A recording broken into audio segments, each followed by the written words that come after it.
ঘরের ওই টেলিভিশন চালাইতে দিয়েন না। আপনি বলেন পরিষ্কার গুনাহ, হারাম। নাচ গান নাটক সিনেমা হারাম বলে ভেঙে ফেলেন ওই টেলিভিশন, কোটি টাকার ক্ষতি হবে। এত বড় গুনার উপরে বিবি বাচ্চারে রাইখে যায়, নিজেও বরবাদ হবেন, তারাও বরবাদ হবে। ভেঙে ফেলেন ওই টেলিভিশন, সরাই ফেলেন।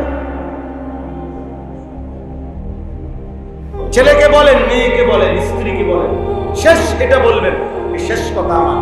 যদি বলেন এমন হয় যে কোনোভাবেই ছেলে মেয়ে বউ তুম করে নামাজি বানাইতে পারলাম না, সেজদা দিলা না, ঠিক আছে, তুমগুলোকে কুলাই জানলাম না, তবে এটা মনে রাখো আমি মরে যাব, কিন্তু এই কথা মনে রাখো আমি তোমাদের উপরে অসন্তুষ্ট। এই কথা কইয়া যাবে।